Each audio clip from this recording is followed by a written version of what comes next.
Hey everyone, and welcome back. Imagine waking up in a new body only to find yourself the stepmother of a child destined to become a ruthless, cold-blooded villain. Today, I'm sharing a chilling tale of rebirth, a truly toxic family, and my desperate fight for sanity and survival. I transmigrated, becoming the stepmother to Ethan, a privileged boy in Northridge's elite circles. In the original story, Ethan grew into a cruel man, driving his father, Richard, to a mental institution and torturing me, his kind stepmother, to death. He then ended his own life. The good news? Ethan was only 7, not yet the villain he was meant to be. The bad news? I was the evil stepmother from the novel, and Richard seemed genuinely ill. I gently cupped Ethan's face, saying, "Are you done with your beads? You can only play after this. We're Northridge society now. We need composure." I'd arrived just after marrying Richard. The wedding ended, and Richard left for a 3-month business trip, leaving me and Ethan. He scoffed, his icy gaze sweeping over me before he meticulously counted his Buddhist rosary beads. He looked like an old man for his age. I quickly recalled the plot. Ethan wasn't dark yet, but I was the villain who would torment him into emotional disturbance, accuse him of possession, and force him into a monastery for over a decade. When he returned, he would have my organs removed and my body thrown into the ocean. I had to change his fate. My advantage? My face resembled his deceased biological mother. I knew I had to use this. I was about to change when Ethan burst in. "Don't touch my mother's wardrobe." The original me had destroyed his mother's clothes and keepsakes, leaving only that rosary, his sole relic. Touching it would incur his wrath. I quickly closed the wardrobe. "This wedding dress is so heavy. Do you have any clothes that fit me, sweetheart? Mom's tired. Please help Mom, darling." He blushed, stiffly replying, "Don't call me darling." "There are clothes in my living room, Ethan. Can you lead me there?" He led the way, voice rigid. "Don't call me Ethan." "Then what? Hey, kid?" "Call my name. I'm Ethan." "But people only call children by their full names if they're problematic." He looked at me curious, then cleared his throat. "No, I'm certainly not that kind of kid." I smiled. He'd be stewing all night. The next morning, Ethan said at breakfast, sullen, "I don't eat green vegetables or green beans." Miss Jenkins, the housekeeper, was unfazed. "Mr. Richards' orders. Your meals are balanced." Ethan, angry and humiliated, slammed his bowl down. "I said I'm not eating." Mrs. Jenkins' eyes gleamed. "Mr. Peterson." Butler Peterson entered, picked up Ethan like a cat, and turned to leave. Ethan struggled, but his small body was no match. I quickly blocked him. "What are you doing?" Butler Peterson smiled distantly, taking the young master to the discipline room. "He made a mistake. It's the master's rule." "He's only 7. I can't get used to this. Put him down." Butler Peterson glanced at me. "Madam, this is the master's decision. If he gets angry, we'll be in a difficult position." I said put him down or get out. He smirked. "We've been with the Rivera family for over 20 years. This rule has been in place for decades. You've only been here a day." He led Ethan away, ignoring his struggles. Watching this, my heart burned. Ethan's cultness wasn't just the original stepmother's fault. It was Richard's and the household staff's. I followed them to the dark, windowless discipline room. Butler Peterson locked Ethan inside. I slipped in behind him. He scoffed, slamming the door. Ethan was crying, but seeing me, he fell silent. I reached for his hand. He pulled away. I tried again. He pulled away again. "Can Mom hold your hand? It's dark. Mom's scared." He was silent. This time I took his hand. He didn't pull away, but turned his head. "Why are you here?" he asked. "Because Mom worries about you." "You're lying. I'm a bad kid. Nobody likes me." "Mom likes you. You're the only one who spoke to me, helped me find clothes. I've never met such a kind and adorable child." "But I'm picky. I broke a bowl. I cursed and hit people." His voice held a desperate hope for validation. My heart ached. How much pressure had he endured? "Mom is picky too. Everyone is. Adults make food they like, then blame kids for being picky. If I were treated like that, I'd smash bowls too.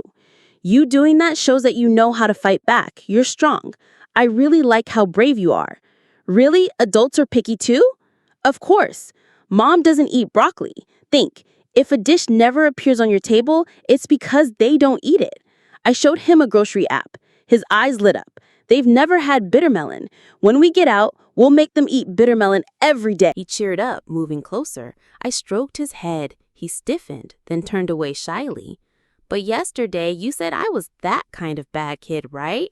I chuckled. Of course not. Mom said only children who make mistakes are called by their full names. You didn't do anything wrong.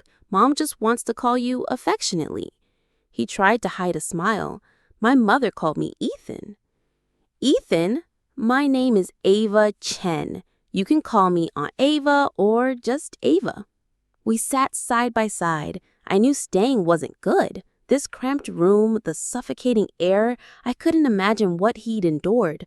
I tried to call Richard, but he didn't answer.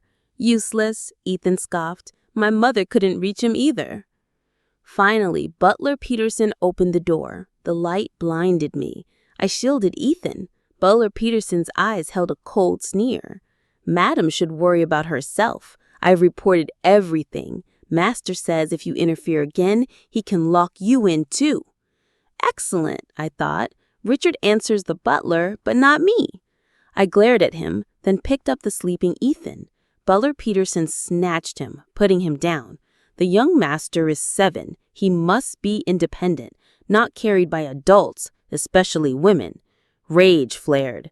Now I knew why Ethan became cold and misogynistic. They taught him to despise women from childhood.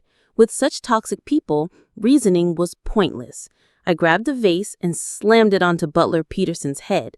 Blood trickled down. He looked at me in disbelief. I smirked. Go tell Richard.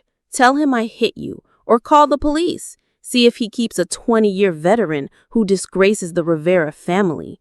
Or hit me back. But don't kill me or I'll expose everything. I figured it out. Madame Rivera is my position. Divorce is harder than marriage. Only one person can be master here. If I back down, I'm just like the original. They have 2 choices, obey me or get out. Butler Peterson's face darkened, his eyes like an enraged animal. I hugged Ethan, heading for the gate. He scowled, blocking me. Madam, where are you taking the young master? I chuckled, staring at him with a half smile, saying nothing. Silence was power. He gritted his teeth. Madam, I didn't mean anything. Your thoughts don't matter. I can make Richard marry me. I can make him fire you. Don't believe me? Go get my phone. He stood still. I scoffed. I can't even order you around. He turned.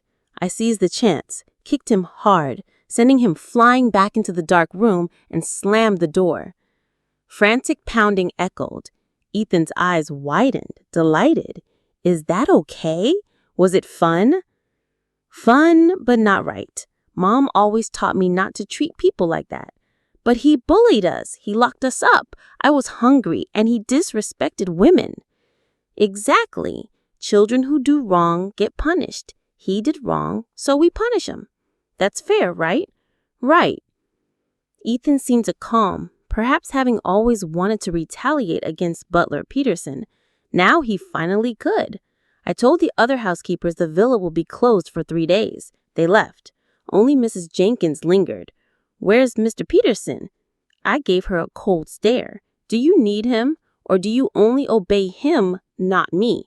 I can make Richard bring me home, and I can make him kick you out. You decide who the true owner of this house is. Her face paled. She packed and left. Ethan worried. Ava, my dad trusts them. They'll tell on you. Let him find us. I packed clothes, sat Ethan on a suitcase, and pushed him out. He stiffened, holding tight. He'd never ridden one, both funny and sad. Did your mom ever take you on trips? No, she always waited for Dad. A life wasted waiting. Let me take you on a trip. I pushed the suitcase, running. Ethan giggled, his laughter clear and adorable. I hailed a taxi, withdrew cash, and booked a cheap hotel using a fake ID. Richard wouldn't find us easily. For days it took Ethan everywhere. Carousels, Ocean Park, hot springs, local food. We played until we forgot the world. Richard's assistant called. I answered. saved his number, told him to release Butler Peterson, then blocked him. Richard finally called. I let him suffer a few unanswered calls. Then Izzy signals. Relief flooded me. Ethan worried. Ava, aren't you afraid of my dad? Afraid of what? Is your dad scary? My mom was very afraid of Dad. When he came home, he wouldn't say a word, just frown. Cold violence. He grew up mirroring it, or worse. So you have to smile at me often, okay? Only you in this house are kind. If you're cold to me, I'll die of sadness. His small face looked serious. I gave him a pinky promise. He was 7, but didn't even know this simple game. My heart sunk. Suddenly, Richard's cold voice cut through. Ava Chen, what are you doing? He said he was on a 3-month trip, but he was back in 4 days. At home, Butler Peterson tried to embrace Ethan. I slapped his hand away. I remember my father-in-law is a Richard, not a Peterson. I don't take random fathers. His fake smile cracked. He apologized, feigning politeness. I didn't care. Richard had married me lavishly. A divorce would be disgraceful. I could do what I wanted.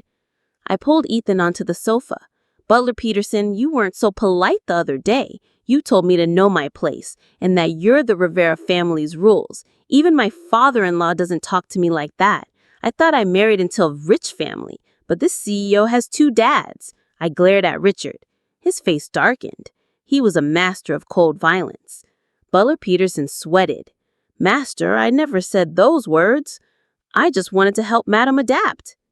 Then let's check the cameras. He flinched, then quickly apologized. I am at fault. I apologize. Apologize? You're making yourself pitiful and me unreasonable. Richard, your wife is being labeled abusive and you're just standing there? If so, I'll leave with Ethan. You didn't say the butler was in charge before marriage. You should have just married him. I rolled my eyes. Ethan watched, worshipfully.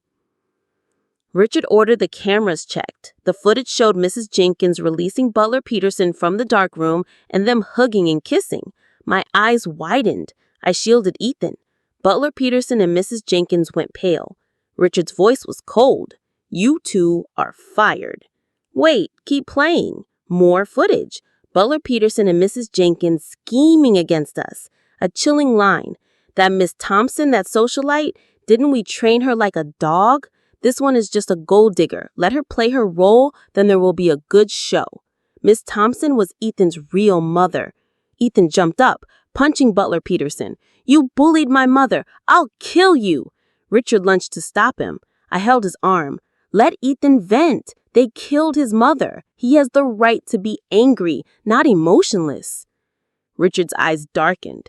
Ava Chen, the Ava Chen I knew, couldn't say that. Her insides have changed. I'm her second personality. She was abandoned on her wedding night, so I'm managing things. You married 1, got 2 wives. You profited. He had never met anyone so glib. His eyes were deep, but his expression calm. Butler Peterson couldn't take it, tried to push Ethan away. Richard's bodyguards restrained him. Ethan cried himself hoarse, exhausted. He stood there, small and isolated.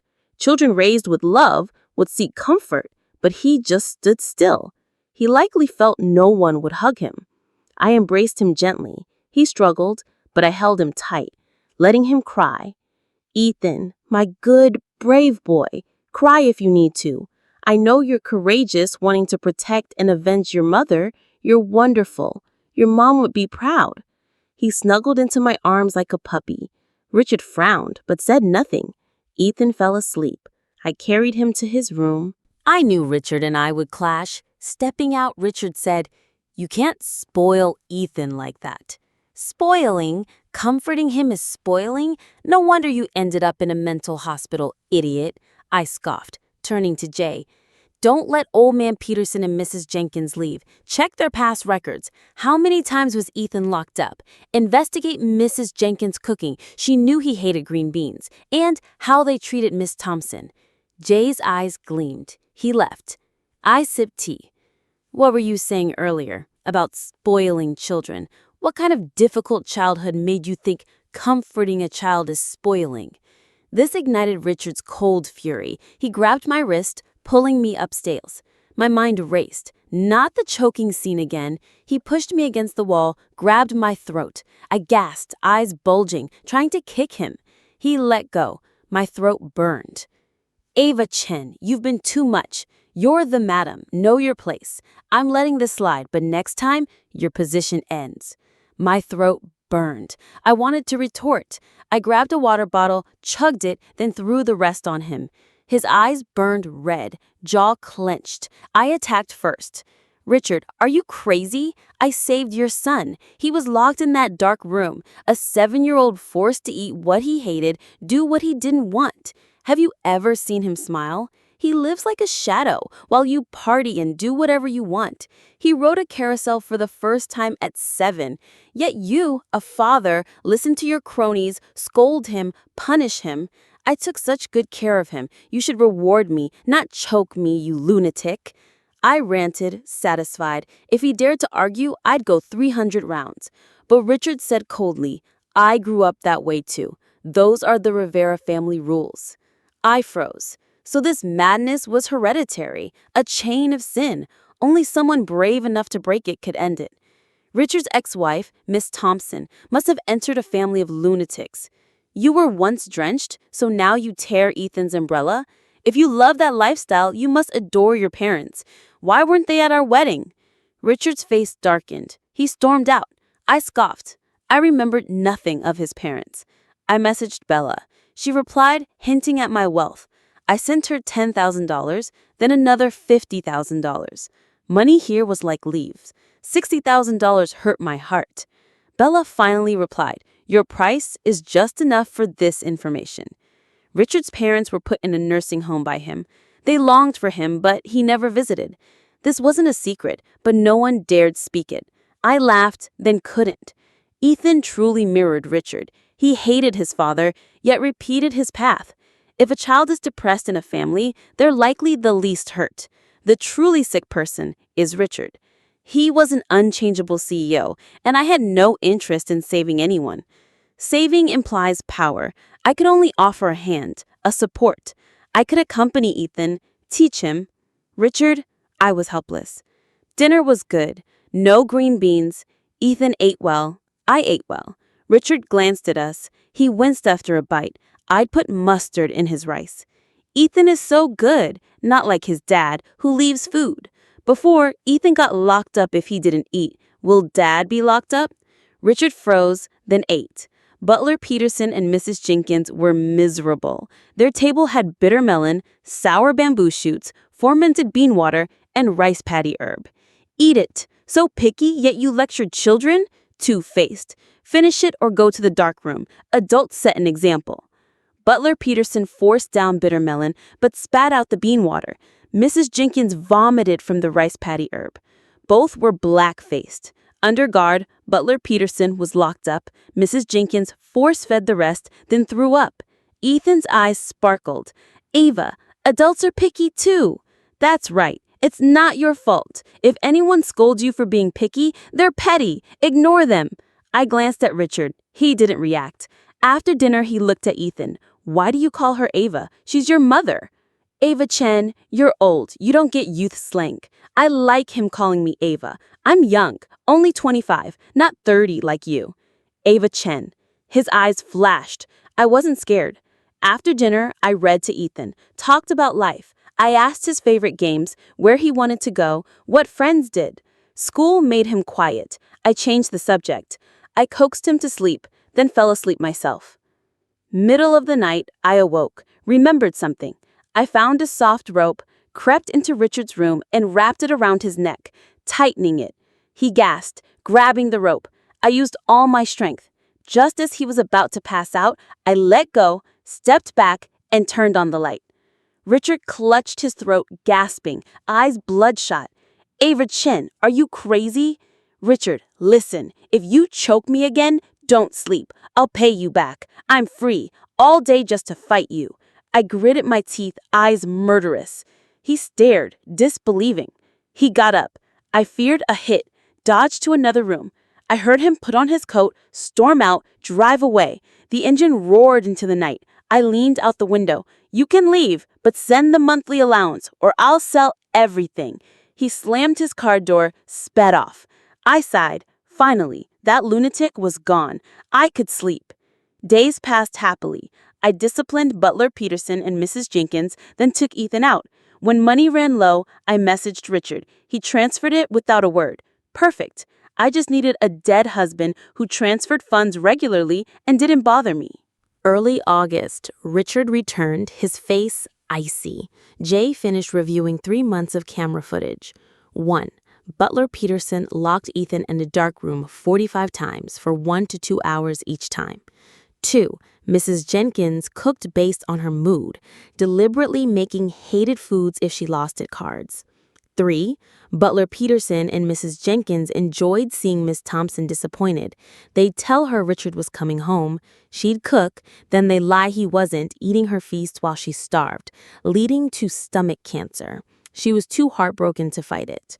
Richard was furious. He punched Butler Peterson, breaking his knuckles. "Why? Why did you do that?" Butler Peterson, bleeding, sneered. "Didn't you allow it? You called her a shameless woman. We just imitated you." Richard choked. I kicked Butler Peterson. "What nonsense. You're a longtime servant, not the master. You wanted to control her, so you lied to her. You're trash. Don't blame others. If you're so good, tell Richard to adopt you, or admit you're mentally ill." Butler Peterson and Mrs. Jenkins were locked in separate dark rooms for 3 days, then handed to the police.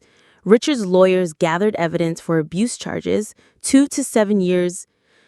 Ethan was overjoyed. If I could, I'd visit Mom and tell her. I took him to Miss Thompson's grave. He stood brightly before the tombstone. "Mom, old man Peterson and Mrs. Jenkins tricked you. Dad didn't ignore you." Tears fell. I put a hand on his shoulder. Richard, gaunt, watched his son, a flicker of emotion in his eyes, then lowered his head. On the way home, Ethan slept. I carried him. This time, Richard took him, carried him upstairs, removed his shoes, tucked him in. His first time being a father. I turned to leave. He called me. "Can we talk?" I nodded. I still needed his funds. We sat in the garden. Richard spoke slowly.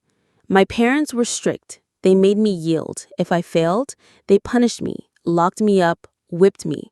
They had conflicting demands. Obeying one meant punishment from the other. Butler Peterson and Mrs. Jenkins treated me well as a child. I wished they were my parents, but mine were real. I was just an inheritance tool. They had no affection. As I grew, I hated them, hated arranged marriages, hated my whip-scarred body.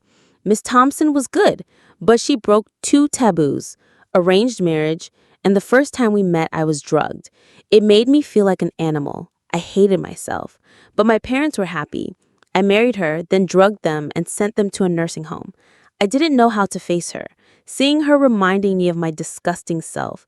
I never intended to harm her. I avoided Ethan too. Thinking of him, a result of arranged marriage, made me angry. You're right. I was shirking responsibility. I wasn't a good father. Thank you, Ava, for taking care of Ethan. He's brighter now. I hope he won't be like me. Sadness hung in the air. I smelled it. I didn't know what to say. A child without love always doubts their worth. They'll ruin everything. People become what they hate. Richard, do you know what's terrifying in parenting? Validating the wrong methods you resented. If you think those beatings were fine, you'll inflict them on your child. You'll become your parents. If Ethan accepts that, he'll become another Richard. This is the horror of education. It subtly normalizes wrong. If you don't change, you'll destroy him. He's 7, limitless. You're broken, but you can't break him. I sighed, stood up. Everyone has scars. Everyone's broken. Suffering isn't an excuse for wrong.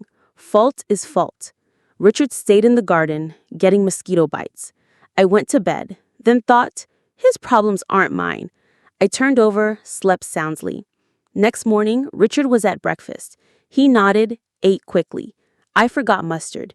He finished, placed a beautiful box before me. Gift. He rushed off. I opened it. A sapphire necklace, diamonds, breathtaking. My heart pounded. I sent a photo to Bella. She replied, Your husband gave it to you? Bluebell Sapphire, 50 million. Pay consulting fee. I transferred 10,000. She cursed. I closed the chat. I wore the necklace and showed Ethan. He lowered his eyes, sad. Ava, if dad has no money, will you still be nice to me? I knew this was crucial to teach him about money. I squatted, looked him in the eye. Ethan, I'm calling you by your full name for something important. You're misunderstanding. Your dad gave me this for protecting you. It's a reward. If he just gave money hoping I do things, that's buying. That's not a lasting relationship, and that's what you fear. But I'm not that kind of person. Remember that. Since I came here, I've liked you. Even if your dad gave me nothing, as long as I'm your stepmother, I'll raise and protect you. Even if I'm not your stepmother, even if your dad goes bankrupt, I'll help you get aid. Our relationship is not transactional. It's affection. We promise to protect each other. That means I praise you when you're right and correct you when you're wrong. A money relationship means people won't tell you the truth when you're wrong, so you lose chances to correct yourself. I hope you find sincere friends. You'll meet dishonest people, but just avoid them. Not everyone understands this. I hope you find true friends. Ethan seemed to understand. He ate, glanced at me, smiled when I looked back, and secretly smiled while playing with his rosary. He was becoming a normal, adorable kid. That afternoon, Jay brought a new chef. He was thoughtful, asking about our preferences. I realized Ethan wasn't difficult, just disliked being forced. If I gently suggested a new dish, he'd try it. I tried it. I still don't like it much. I didn't push. The chef noted his favorites. Life's hard enough. Parents shouldn't do another obstacle. End of August, Ethan started school. I packed his bag. He hadn't done summer homework. First grade had homework? I was bewildered. Richard came home worn out, trying to change. Jay brought books to his office. CEO's reading parenting books, madam. Any recommendations? No, I just browse online videos. Richard chooses well. Jay brightened. Richard read every day. I'd walk by his door. Something wrong? I'd show him Ethan's homework. He hasn't done anything. Only 2 days left. Richard frowned. Just tell the teacher he didn't do it. The CEO's problem solving. Don't be lazy. You do the diary and reading notes. I'll do crafts and drawing. Ethan does math. English, get help. The teacher won't check closely. Richard agreed. I was thrilled to dump the boring parts. I signaled Ethan. We smiled. Studying with Richard, Ethan almost cried. Richard was at his limit. You don't know this? What do you learn in school? Ethan, exhausted, admitted, I don't want Dad to teach me. I want Ava. Richard roared. They finished the homework. Next day, parent-teacher meeting. I sensed something off. After, I asked the teacher. The result stunned me. Students weren't shunning Ethan. They were afraid. Once, a friend dropped Ethan's rosary. He attacked him. Butler Peterson then threatened the friend's parents. After that, no one talked to Ethan. He sat silently, holding his rosary. I told Richard everything, sarcastically. CEO Richard is amazing. Too busy to teach his son manners. You must be rich. He looked flustered. Ava, what should I do? I went through the same. If you trace everything, everyone's innocent. I don't trace origins. I deal with the present. Transfer the fee, I'll teach you. I had learned Bella's wisdom. Richard transferred $1 million. My heart pounded. Bella was right. I was too frugal. First, children don't hold grudges. Ethan can improve. Second, Teacher's Day is coming. A sincere gift for the teacher will help. Third, buy Ethan interesting small items like funny pencils to attract friends. Teach him to make friends and resolve conflicts. Fourth, continue doing these things. Richard's lost luck faded. Thank you, Ava. I find it strange hearing you call me that. A transactional relationship is enough. I asked Ethan, why don't you let anyone touch your rosary? Because it's mom's? He nodded. Mrs. Jenkins said if it's broken, it can't be restrung. Adults assume children know things. I took Ethan to a bead store. We strung beads. He realized broken beads could be restrung or repaired. I reinforced his old rosary. A burden lifted.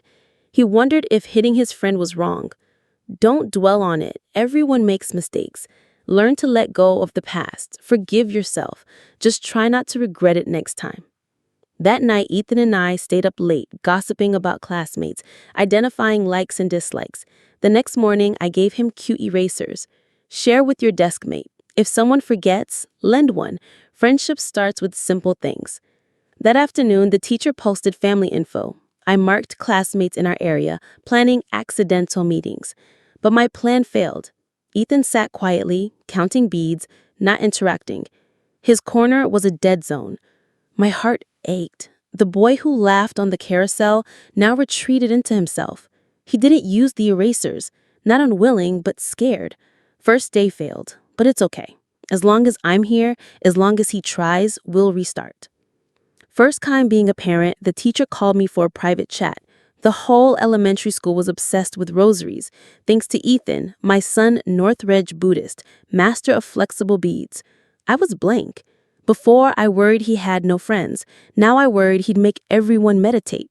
I promised the teacher I'd discipline him. I hung up, amused and helpless. That night, Ethan admitted his mistake, but argued, I just invited Lily to play. The others learned themselves. I almost laughed. Playing isn't wrong, but don't bring them to school. I'll keep them. He nodded. But I can't do it. One day I found a rosary, not his. I promised to help my friend string it. I smiled, inwardly cold. What a coincidence. I just promised to help some kids with rosaries. I pulled out a dozen. His eyes widened. So many. This is for Lily, this is for Tom. You want to play? But you haven't finished stringing this yet. Hurry up, I'm giving these away this weekend. Ethan cried for 2 days, excited at first, then weary. My face was stern. I already promised. Ava, why do you promise so easily? I flicked his forehead. Exactly. Why do you promise? I can do it, but it's you the one who has to do it. You liked rosaries. I don't like them anymore. Wah! He cried, stringing beads. From that day, he lost interest. The craze faded. I put his rosary in a safe. When you're 18, I'll give it back. 10 years to grow up, go through middle school and high school, reach the real world. One winter day, I came home. The dark room lit up. Birthday song. Ethan, holding a cake, sang, smiling. Behind him, Richard, tall and handsome. Both in suits, perfect hair. They looked identical. I was deeply moved. The most beautiful family scene. But it was the original Leah Thompson's birthday. I didn't explain. I just joined the celebration. That night, Ethan told me to go play with Dad. I returned to my room. Richard entered. How did you get Ethan on your side? He looked at me, sharp, then a gentle smile. I read so many parenting books. It wasn't useless. Ava, you're changing me. He reached into his pocket. I tensed. If he pulled out a ring, I'd run. Luckily, it was his black card. I meant to give it to you earlier. Today's perfect. I took it, clutching it. The legendary black card? I was secretly happy. Richard spoke again. Ava, I'm trying to change. Can you give me a chance? My sigh of relief caught. My face turned serious. I told you, I and Leah Thompson are different. You must see that. He nodded. Yes, from when you took Ethan away, I knew you were completely different. Good. If you admit we're different, then legally you married her, not me. You like me now, want to pursue me. What is that? Adultery. I can't be a third party. Richard's face paled, trembling. Before he left, he asked, What's your name? My name is Ava Chen. Kindergarten teacher, hobby, reading novels. This novel, occupational hazard. Saw family education issues. Woke up as a stepmother. Don't know where the original is. Legally, I'm Leah Thompson, his wife, but morally, we're different. I can't accept his confession because I'm in her body. I don't like him. I am Ava Chen. I won't love a married man. After that, the atmosphere was awkward. He left early, returned late, avoided me. Jay said Richard was seeing a psychiatrist. I sighed with relief. Him admitting problems was good. But then I drank milk and woke up in a counseling room. A psychiatrist hypnotizing me. I was tricked. Richard was too compliant lately. I almost forgot he was the craziest. Manipulated for 30 years, I naively thought he'd changed quickly. I tried to speak, but a strange scent filled my nose. My eyelids heavy, mind hazy. I slowly closed my eyes, falling asleep, yet awake. A light feeling like my soul leaving my body. I heard Richard whisper, Please wake up as Leah Thompson. Please try to love me. Give me strength. I promise to be a good husband and father. Give me a chance." A warm tear fell on my cheek. Images flashed. Is my name Leah? No. What's my name? Dad, what are you doing? Open the door. Ethan's urgent knocking. Richard impatiently told him to go. Ethan was scared, then knocked again. Richard opened the door. Ethan was there, crying, with the police. What happened that day, I pieced together later. Ethan led them in. I was unconscious on a medical bed. The psychiatrist panicked. Richard was iron-faced. He tried to claim it was therapy, but Ethan showed his smartwatch. My SOS message before I passed out. Richard was detained. The psychiatrist lost his license. After waking, I gave my statement. Richard forced hypnosis, trying to erase my memory and control me. A criminal offense. But I provided a report. He had a mental illness. He wouldn't go to prison, but a mental hospital. He'd known about his illness, took medication, but stopped when his parents forced him into the marriage. He resumed when he met me, then stopped again after I rejected him. Perhaps he realized then that being sick gave him more freedom. He could lose control, fulfill desires. He wanted the real Leah Thompson to disappear, wanted me to forget I was a stand-in, and be his obedient wife. But he didn't know I kept reminding myself, no others is wise, no self is enlightened. Don't get lost, don't forget. Forever remember, my name is Ava Chen. Before being transferred, Richard asked to see me. I agreed. He looked haggard, but his eyes were gentle. It's been a long time since I've slept so well. How about you? He, once high-powered, now at rock bottom, was calmer. I said I wasn't doing well, had to clean up his mess. Thank you. He seemed genuinely remorseful. But how did you know I wanted to hypnotize you? I said, even if we don't see each other much, your eyes always had a possessive look. He understood. So that's it. I didn't hide it well. How did you convince Ethan to help you? Resisting a father's authority is hard. My father did so much and I only resisted at 30. I said, children have pure, loving souls, not bound by calculations. They resist authority more easily. A child will angrily punch their father for their mother, but adults have calculations, gains and losses, making decisions that harm themselves difficult. I planted love in Ethan's heart. He chose me. If he hadn't, I had a backup. My phones sent SOS messages to the police and Bella. Of course, Bella costs money. I budgeted $1 million, but Ethan saved it. Richard forgot one more thing. His son never forgot his mother. Miss Thompson wasn't perfect. She neglected him, but in his memory, she loved him the most. She never forgot his birthday, always had gifts. When he was sick, she rushed him to the hospital, prayed at the temple. Those details made her his mother. He chose not to hate you, but that doesn't mean he forgot his love for her. If you hurt him again, that hatred could resurface. Richard's clear eyes rippled. He lowered his gaze, took a deep breath. You taught Ethan very well. Meeting you was his greatest luck. I never had such luck. I was silent. He had received sincere love, but he didn't cherish it. I couldn't dictate his path. At the end of the meeting, Richard wanted to entrust the company and Ethan to me. Coincidentally, I was there to discuss those two. I told him I couldn't run the company. He should continue. Jay would send him documents daily. This involved thousands of livelihoods. He couldn't make it a nursing home. He ran it well as a patient. He could still do it. Richard raised an eyebrow, shocked. Ava Chen, you're really taking advantage of me. I'm in a mental hospital and you still make me work. I said, you put your son entirely in my care. I'm not complaining. Raising children is harder than running a company. We each do our own work. It'll be easier. Damn it. He cursed weakly. I wasn't bothered. In the novel, Richard ran the company well until Ethan took over. I trusted him. Second, I had a divorce agreement. I wanted $10 million in compensation. He was silent. Must you divorce? I sighed. Be lucky it's me. Leah Thompson wouldn't make it easy. You're detained. I don't know when I'll disappear. Divorce now prevents Ethan from a difficult situation later. He said nothing, a faint, wry smile. My heart quickened. I was too naive. Richard had lived in darkness longer. He could make Leah Thompson disappear. He was mentally ill. His eyes softened, concealing a wildfire. Ava, don't be afraid. I'm not that bad.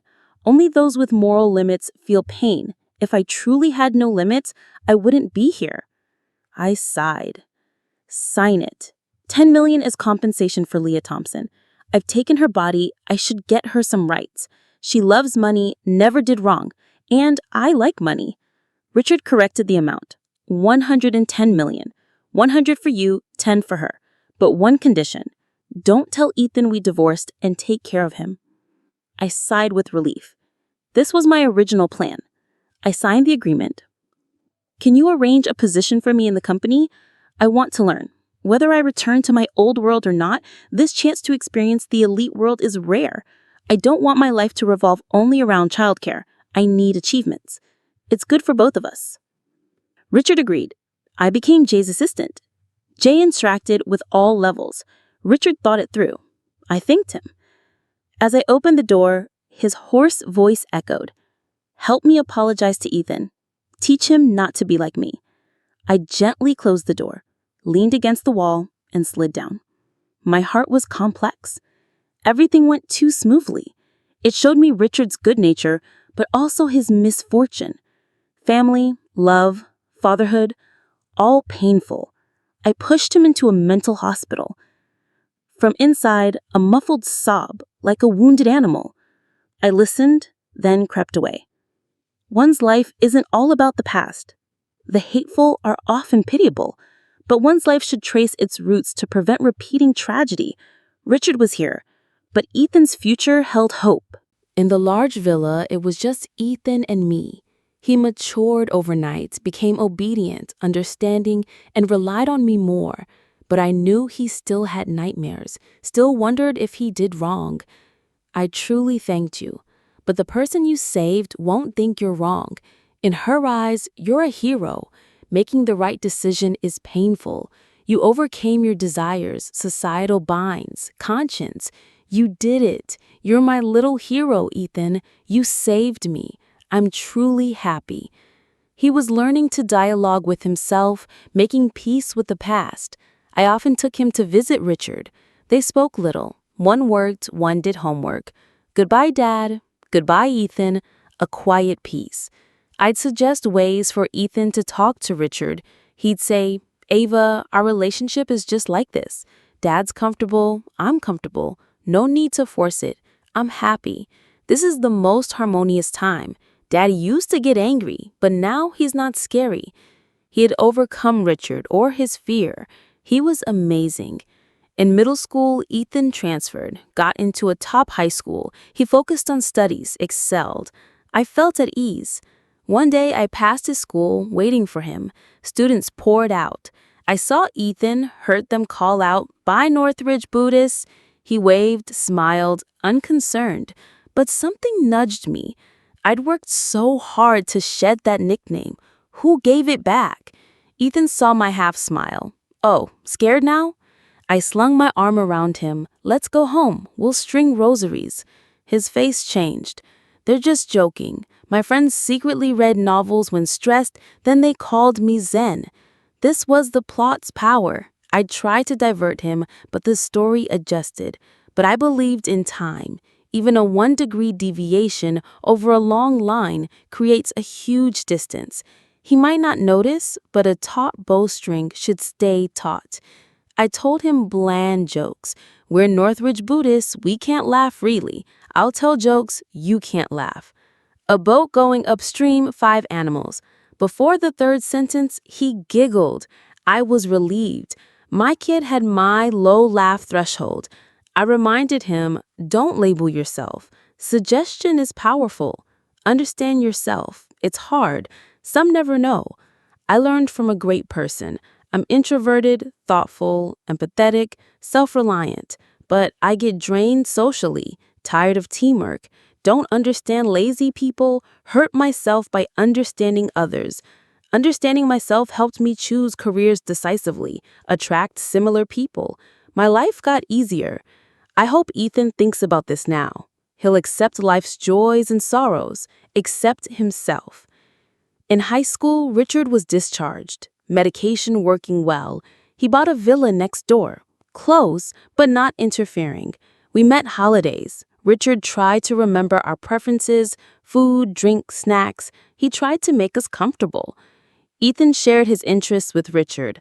I talked work, asked Richard's opinion. He spoke freely.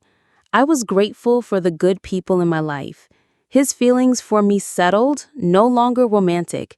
Our relationship became lighter. Ethan's senior year, I felt incredibly tired, always wanting to sleep. Hospital tests, all good. Small breast lump, nothing worrying. I realized I might be leaving. Ethan had college exams. I didn't want to affect him. I told Richard, then resigned. I rested all day, staying awake and cheerful for dinner and chats with Ethan. Richard contacted the best medical team.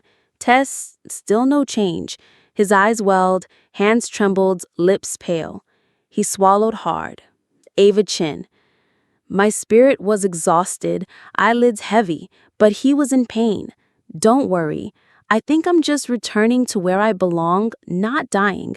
I'll remember you and Ethan. Say anything now, I'll memorize it. My body closed its eyes. An alarm woke me. I was in bed at the villa. Richard brought me back. I didn't think much, just washed, made up, looked pretty for dinner. Ethan stared at me. I'm fine. Why are you staring? Something strange? You smell less like an office today. Your nose is too sensitive.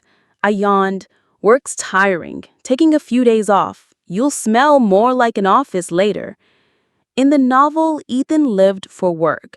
Now he was normal. Watched soccer, movies, read comics, collected models, idolized celebrities, debated current events, politely declined love letters, asked to go out with friends, and reported back. He truly became a good child, not a money-hungry CEO. Ethan studied for exams. I memorized poems. Richard sent one daily. He printed them into a book, sat by me. You won't remember my words, so let's read a poem. I knew it was sad, so I didn't object. I memorized them, but forgot them. My memory wasn't my own anymore. I only remembered Sappho's Evening Star.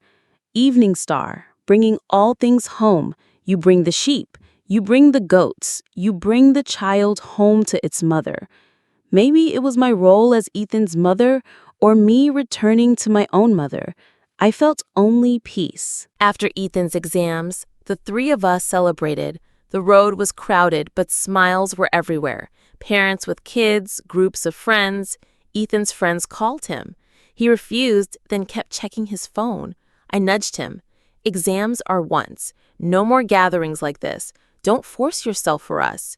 You have time with us, but friends are rare.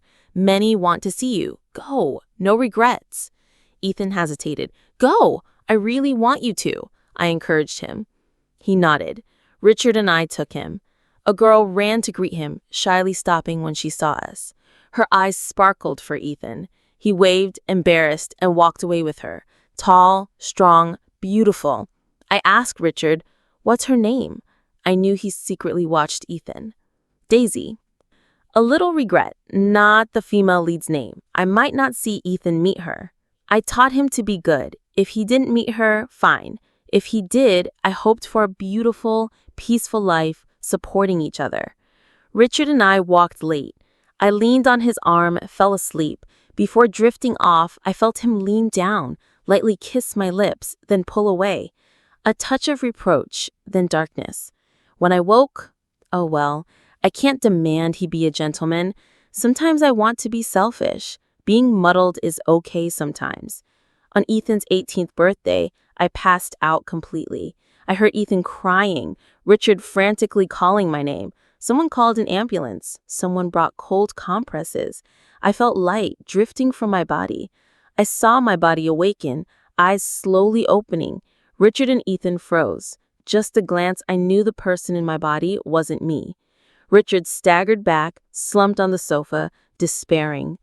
Ethan took the hand of the person in my body, suppressing sadness. Don't worry, maybe you haven't adapted. Rest. I'll wait outside. Need anything? Call. Warm water? Leah Thompson nodded. Ethan gave her water. She drank, seems stable. I understand. I'll leave on my own. Rest well. When you're comfortable, you can leave. Ethan gently soothed her. I feel at ease. Good. The most important things I taught Ethan were self-love and respecting women, respecting differences, equal communication, no judgment. He did well. He knew I wasn't Leah Thompson, that I'd leave. He was sad, but accepted it. Later, I thought he'd forgotten, but the day he told me to smell less like an office, I knew he'd guessed. He was stronger than people thought.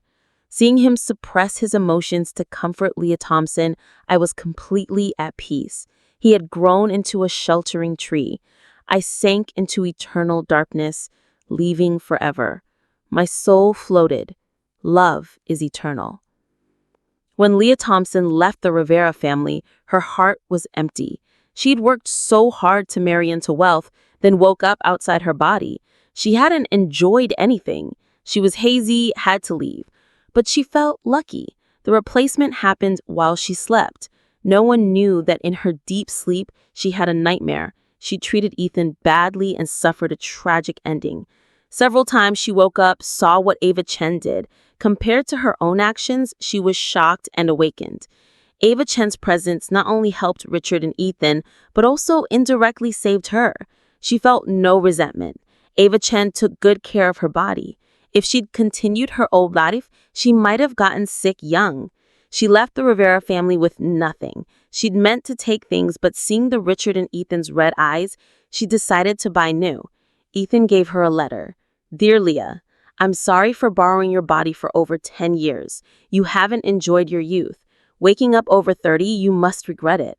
But I tried. I truly couldn't leave. I had to accept. Fortunately, I saved up a fortune for you. At $20 million a year, I think you'll be happier. The bank card has over $200 million I saved. It's all yours. Live well. Your body-sharing friend, Ava Chen. Leah Thompson's eyes teared up. Thank you, stranger. Thank you for loving me so much. It soothed her last lingering doubts.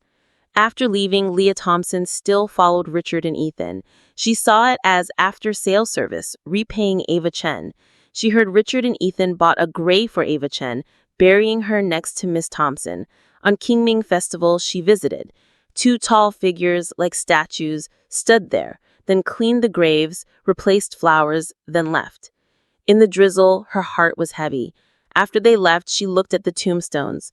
On Miss Thompson's, the first flower Mom taught me, still written on every petal, the word Mom.